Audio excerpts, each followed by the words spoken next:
ভালো সময় আসবার আগে কি কি সংকেত পাওয়া যায়? বন্ধুরা, হিন্দু ধর্মশাস্ত্রে সময়কে খুবই গুরুত্বপূর্ণ বলা হয়েছে। সময়ের চক্রই মানুষকে সুখ দুঃখ, লাভ ক্ষতি, জীবন মৃত্যুর সাথে পরিচয় করিয়ে দেয়। আপনারাও দেখে থাকবেন, সময়ই রাজাকে ভিখারি আর ভিখারিকে রাজা করে দেয়। সময়ের কারণেই মানুষের জীবনে কখনো আনন্দ আসে, আবার কখনো দুঃখ আসে। কিন্তু আপনি কি কখনো খেয়াল করেছেন, যখন আপনার জীবনে ভালো সময় আসে তার আগেই কিছু লক্ষণ দেখা যায়?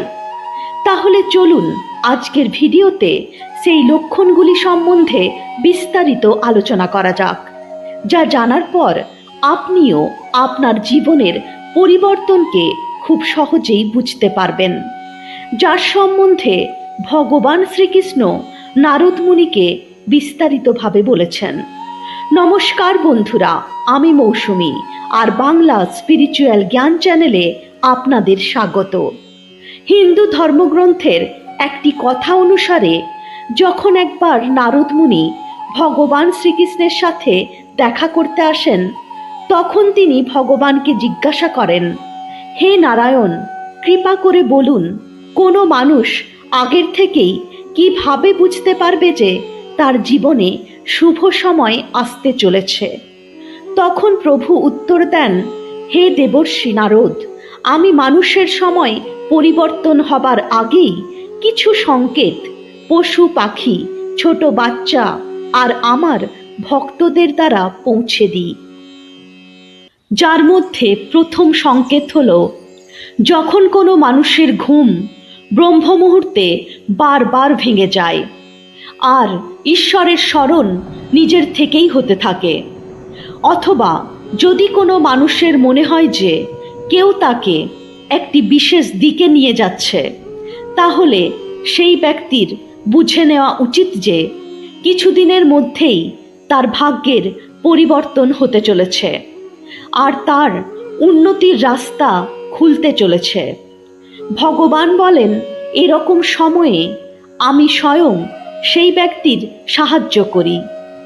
তাহলে বন্ধুরা, যদি আপনার চোখও ব্রহ্ম মুহূর্তে খুলে যাচ্ছে বা এরকম কোনো অনুভূতি আগে আপনার হয়েছে, তাহলে কমেন্টে আপনার অভিজ্ঞতা অবশ্যই জানাবেন।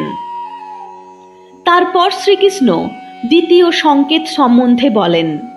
তিনি বলেন, হে ব্রহ্মপুত্র, যখন কোনো মানুষ খুশি থাকে অথবা তার মুখে সব সময় হাসি থাকে, আর এমন মানুষ যে তার নিজের রাগকে নিয়ন্ত্রণ করতে শিখে গেছে, এরকম ব্যক্তির বুঝে নেওয়া উচিত যে এবার তার জীবনে খুশির বন্যা হতে চলেছে। এরকম ব্যক্তি যা কিছু চায় তার থেকে অনেক বেশি কিছু পায়। বন্ধুরা, আপনারাও শুনে থাকবেন, যাদের মন প্রসন্ন থাকে তাদের চিত্তে স্বয়ং ঈশ্বর বসবাস করে। আর এরকম ব্যক্তিদের বুঝে নেওয়া উচিত যে তাদের জীবনে ভালো সময় আসতে চলেছে।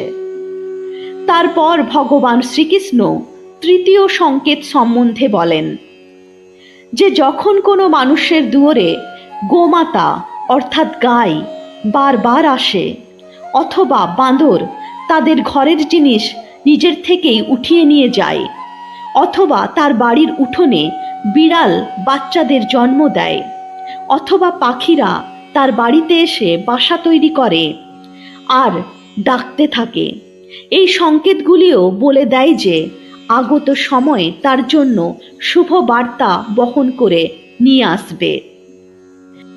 তারপর চতুর্থ সংকেত বলতে যে ভগবান শ্রীকৃষ্ণ বলেন, যখন কোনো ব্যক্তির বাড়িতে ছোট বাচ্চা বারবার এসে খেলা করতে থাকে, অথবা তাকে দেখে বাচ্চাটি বারবার হাসতে থাকে, তাহলে এই সংকেতগুলিও বলে দেয় যে আপনার খারাপ সময় এবার শেষ হয়ে গেছে আর নতুন সম্পর্ক আপনার জীবনে আসতে চলেছে।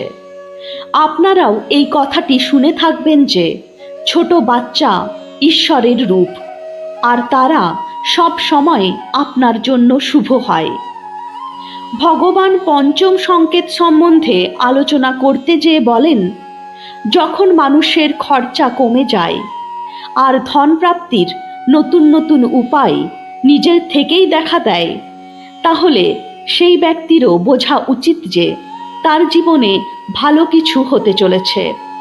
আর তারপর তার ঘরে স্বয়ং মা লক্ষ্মী বসবাস করে, তার সব সমস্যার সমাধান হয়ে যায়।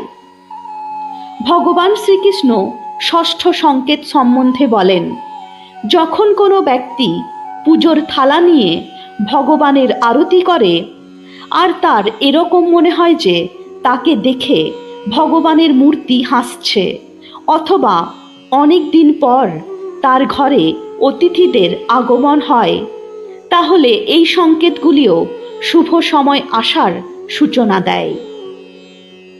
সবশেষে ভগবান সপ্তম সংকেত সম্বন্ধে আলোচনা করতে যেয়ে বলেন, যখন কোনো ব্যক্তি সকাল সকাল কোনো শুভ কাজ করবার জন্য বাড়ির থেকে বের হয় আর রাস্তায় সে গোমাতার দর্শন পায় অথবা কোনো সাধু সন্তের দ্বারা আশীর্বাদ লাভ করে, তাহলে সেই ব্যক্তির বোঝা উচিত যে সে যে কাজ করতে যাচ্ছে তার সেই কাজ অবশ্যই পূর্ণ হবে, আর সেই কাজকে সফল হওয়া থেকে কেউ আটকাতে পারবে না।